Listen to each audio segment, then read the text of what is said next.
Olá, meu querido amigo, meu querido irmão. Para nós, eu e o irmão Geandro, é uma alegria muito grande poder estar com você a partir desse momento para uma série de estudos bíblicos. O primeiro estudo tem como título Uma Carta Escrita por Deus. Exatamente. Irmão Daniel, nós vamos estar aqui juntos todos os dias com vocês, todos os momentos que vocês colocarem o DVD aí na televisão ou no computador, para estudarmos a palavra de Deus. Exatamente. O conhecimento que o ser humano pode obter, que mais dá lucro nesta vida, é o conhecimento sobre Deus, porque nos leva à vida eterna, né? O mais precioso conhecimento. O mais precioso. Nós vamos estar estudando uma série de estudos que tem como tema Conhecendo o Criador. E aí vamos estar juntos com vocês a cada momento estudando etapas desses 27 estudos bíblicos. Ok. Querido amigo, eu gostaria, antes de mais nada, dizer a você que nós aqui, eu e o irmão Geandro, já oramos, pedindo a Deus a iluminação do seu Santo Espírito. Queremos pedir a você também que faça aí onde você se encontra a sua oração e peça a Deus que abra sua mente para também tenha a compreensão das Escrituras. Ok? Feito isto, então, vamos à primeira pergunta desse estudo. Pergunta de número 1. No início do mundo, quem falava com Adão pessoalmente? Texto de Gênesis 3, verso 9. E chamou o Senhor, Deus, a Adão e disse: onde estás? Vemos aí, irmão Daniel, que era um costume que Deus tinha, que sempre vinha conversar com Adão e Eva. Exatamente. A terra criada, o primeiro par ali no jardim do Éden. Sim. E Deus vinha se comunicando pessoalmente, Exatamente. dizendo: aonde estás, Adão? Ok, Né? exatamente. Então sim, Deus falava com o ser humano. O pecado interrompeu essa comunicação, irmão Daniel. Vamos ver então Isaías 59, versículo 2. Ok. Mas as vossas iniquidades fazem separação entre vós e o vosso Deus, e os vossos pecados esconderam o seu rosto de vós, de modo que não vos ouça. Então o texto de Isaías é claro em nos mostrar que as iniquidades, ou seja, os pecados, a desobediência à lei de Deus, ela faz sim separação entre o homem e o seu Criador. Interrompe a ligação e a comunicação pessoal de Deus conosco, não é isso? Exatamente. Exatamente. Vamos então à pergunta de número 3. Deus começou a falar então com o homem por meio dos profetas e de Jesus? Vamos ao texto de Hebreus 1, verso 1 e 2.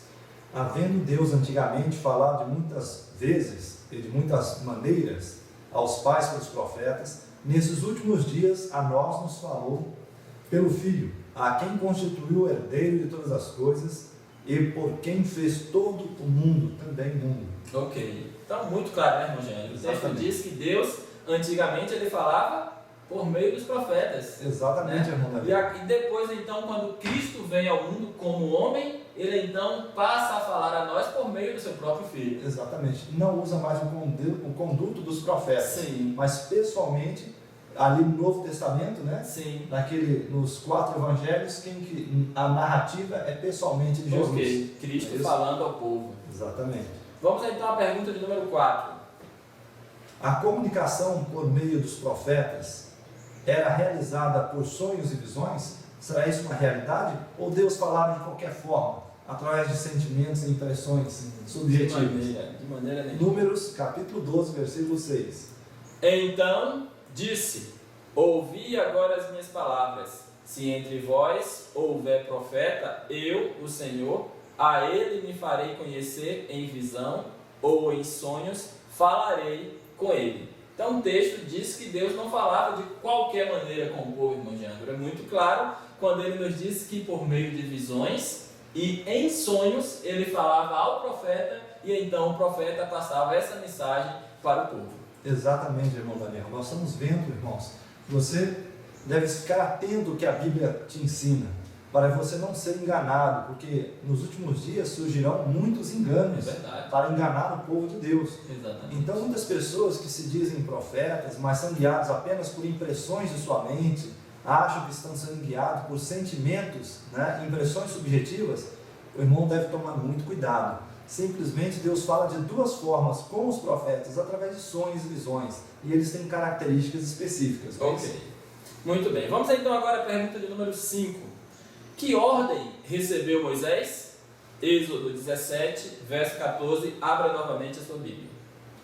Então disse o Senhor a Moisés: escreve isso para a memória num livro e relata aos ouvidos de Josué, que eu hei de riscar totalmente a memória de Amaleque debaixo dos céus.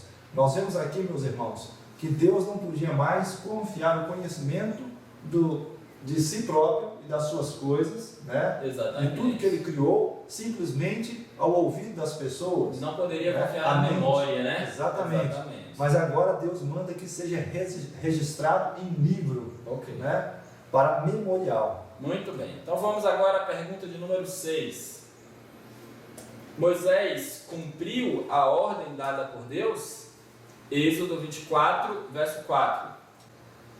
Então Moisés escreveu todas as palavras do Senhor e, tendo-se levantado de manhã cedo, edificou um altar ao pé do monte e 12 monumentos segundo as 12 tribos de Israel.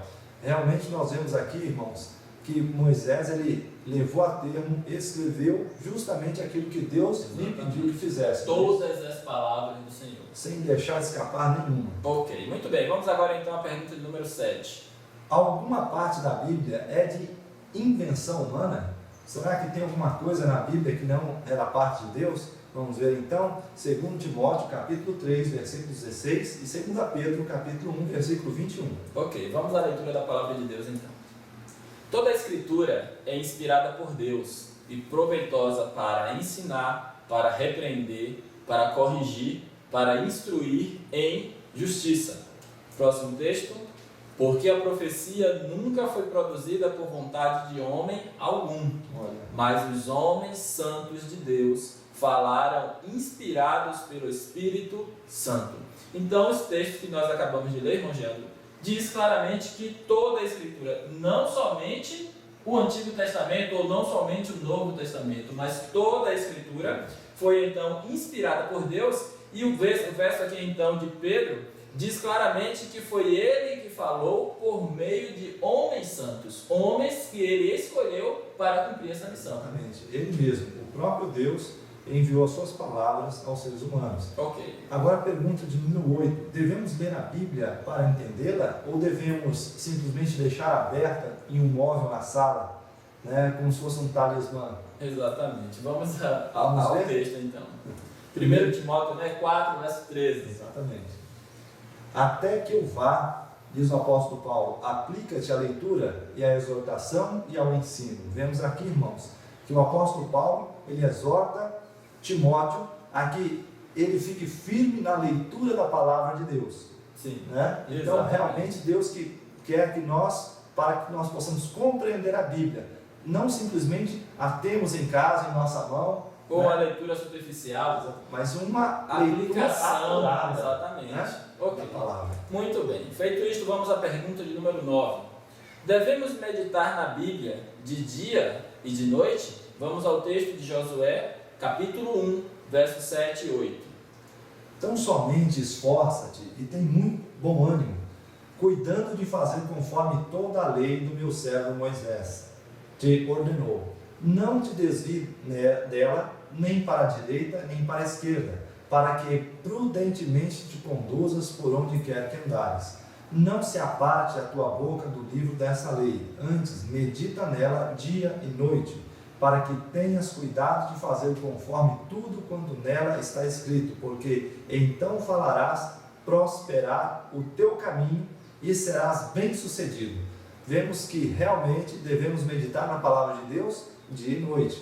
Aquele ditado antigo, irmão Daniel, que foi criado lá na Idade Média para afugentar as pessoas de estudar a Bíblia, que quem estudava a Bíblia ficava louco, é o que? É uma mentira. A Bíblia nos diz que nós devemos meditar em sua palavra dia e noite. Sim, na palavra de Deus. Na verdade era uma estratégia do inimigo justamente para que os homens não tivessem uma direção em sua vida. E tivessem o perfeito conhecimento da vontade de Deus. Exatamente. Já que o texto diz que se nós meditarmos nela dia e noite, não desviaremos nem para a direita, nem para a esquerda. E seremos bem-sucedidos. Amém. Pergunta de número 10. Como devemos nos dedicar ao estudo da palavra de Deus? 1 Timóteo capítulo 4, versículo 15. Medita estas coisas, ocupa-te nelas, para que o teu aproveitamento seja manifesto a todos. Então nós encontramos aqui mais um conselho do apóstolo Paulo ao seu amigo e irmão Timóteo, dizendo claramente que era necessário que ele meditasse nessas coisas, que coisas, as escrituras sagradas, né? E ocupasse nessas coisas. Então ele teria um grande aproveitamento que seria manifesto a todas as pessoas. Exatamente. Agora nós vamos à pergunta número 11.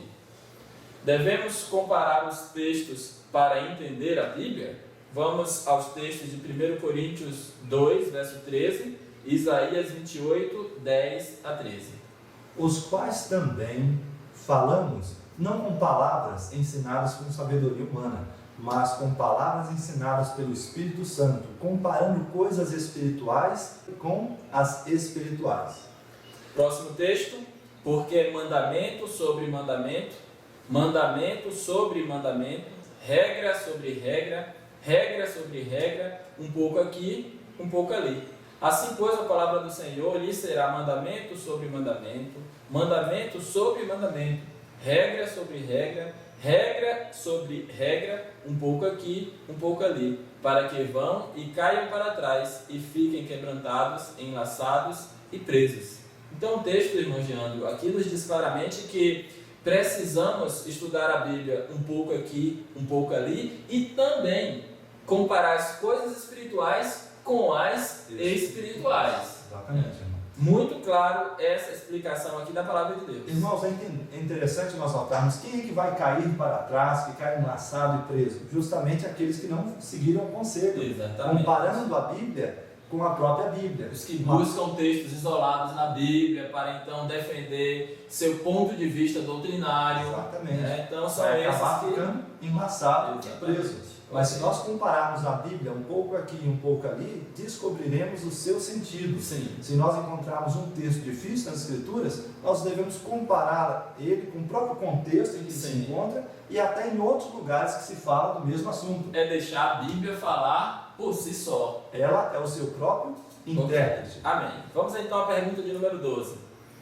Ela serve para ensinar, advertir, instruir na justiça e aperfeiçoar? Vamos ao texto de 2 Timóteo 3, agora no verso 16 e 17.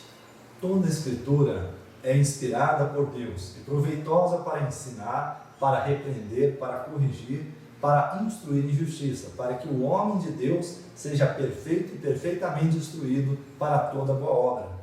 Muito bem, então nós encontramos aqui, irmão Jean, um texto dizendo que não é somente o Novo Testamento que é inspirado por Deus. Exatamente. Mas toda a Escritura é inspirada e deve ser obedecido sim, tanto o Antigo Testamento como o Novo Testamento. Todos eles, todos os dois são inspirados por Deus e devem ser utilizados então para ensinar, repreender, para corrigir e instruir em justiça. Amém, irmão. Pergunta de número 13 para a nossa reflexão. Pode a Santa Bíblia iluminar a nossa vida? Salmos 119, versículo 105. Lâmpada para os meus pés é a tua palavra e luz para o meu caminho. Veja bem, irmãos, quando uma pessoa está em escuridão, em trevas, e encontra a palavra de Deus, a primeira coisa que a palavra de Deus faz é iluminar a sua vida, exatamente. Ele vê a circunstância que ele se encontra e ele vê que está em erro, e agora a Bíblia também aponta o caminho para onde ele deve ir. Exatamente. Maravilhoso conhecimento da Santa Escritura. Muito bem, vamos então à pergunta de número 14. A leitura da Bíblia nos ajuda a deixar de pecar? Agora o Salmo 119, verso 11. Nos diz: escondi a tua palavra no meu coração, para não pecar contra ti. O salmista, irmãos, aqui está nos ensinando que devemos não somente ler a Bíblia, mas armazenar o conhecimento dela no nosso coração. Exatamente. Para que, fazendo isso, nós não iremos pecar contra os santos mandamentos do Senhor. Verdade, irmão. É isso? Está muito claro. É guardar essa luz maravilhosa no coração para então iluminar a nossa vida, o nosso ser. Realmente, irmão Daniel. A pergunta de número 15 agora nos diz: o que Jesus deixou bem claro que devemos fazer? João capítulo 5, versículo 39. Examinai as Escrituras, porque cuidais ter nela a vida eterna, e são elas que dão testemunho de mim. Amém. Muito bem, queridos. Então, nós encontramos aqui um texto agora Jesus dizendo aos fariseus, aos líderes daquela época, que eles estudavam a Bíblia, né? Mas eles não estavam indo com o intuito correto. Mas ele faz também para nós uma exortação que nós precisamos ir às Escrituras com uma finalidade. Não é somente como no estudo bíblico como esse, conhecer doutrinas, nos aprofundar no conhecimento das Escrituras. Mas o principal motivo, meu querido amigo, de ir às Escrituras é conhecer Jesus, o Filho de Deus. Amém. A pergunta agora de número 16. A Bíblia pode tornar uma pessoa mais feliz? Vamos ver isso? Romanos capítulo 15, versículo 4 e Apocalipse 1, versículo 3. Muito bem, vamos ao texto mais uma vez. Porquanto tudo que dantes foi escrito, para o nosso ensino foi escrito, para que pela paciência e consolação provenientes das Escrituras tenhamos esperança. Bem-aventurado aquele que lê, e bem-aventurado aquele que ouve as palavras dessa profecia, e guarda as coisas que nela estão escritas, porque o tempo está próximo. Aqui então o irmão Daniel está dizendo, bem-aventurado é ser bem feliz, né? Exatamente. Bem alegre, aqueles que guardam a palavra de Deus no seu coração. Ok, e a Bíblia diz também aqui, em Romanos, a gente acabou de ler, que ela nos traz consolação e traz esperança à nossa vida. Que palavra maravilhosa. Nós vamos ver agora alguns complementos para nós compreendermos melhor a palavra de Deus que estaremos estudando durante esses 27 estudos bíblicos, não é? Sim, certamente. Algumas curiosidades importantes. Nos diz, a Bíblia foi escrita num período que abrange mais de 1.600 anos e é uma obra de cerca de 40 autores. O Antigo Testamento foi escrito em hebraico, com exceção de algumas passagens de Esdras, Neemias e Daniel, que foram escritas em aramaico. O Novo Testamento foi escrito em sua maioria em grego.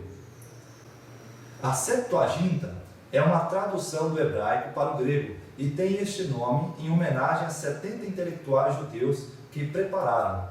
Este trabalho foi realizado em Alexandria, Egito, no 2º ou 3º século a.C. No ano 1250, o cardeal Claro dividiu a Bíblia em capítulos. Em 1550, foi ela dividida em versículos por Robert Stearns. O vocábulo apócrifo significa escondido ou secreto e se aplica a uma série de livros surgidos no período entre o Antigo e o Novo Testamento. Os livros apócrifos possuem valor histórico e literário, mas não pertencem ao cânon pelos seguintes motivos: nunca foram citados por Jesus, nunca foram citados pelos apóstolos, não aparecem no cânon hebraico e contradizem ensinamentos bíblicos. São eles: Tobias, Judite, 1º e 2º Macabeus, Sabedoria, Baruque e Eclesiásticos.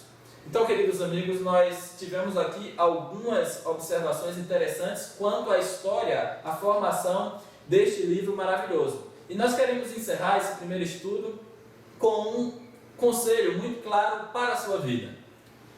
Recomendo-vos, caro leitor, a palavra de Deus como regra de fé e prática. Por essa palavra seremos julgados. Nela, Deus prometeu dar visões nos últimos dias, segundo está escrito em Joel capítulo 2, verso 28.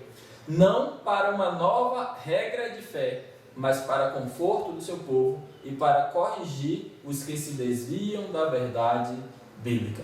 Então está aí, irmão Geandro, graças a Deus, esse primeiro estudo concretizado. Meu querido amigo, que Deus continue abençoando a sua vida. Amém. E que esse livro maravilhoso, que demos início ao estudo dele a partir de hoje, continue sendo para você um livro precioso e que não seja apenas um amuleto na estante da sua casa, mas que seja realmente uma bênção para a sua vida. Amém.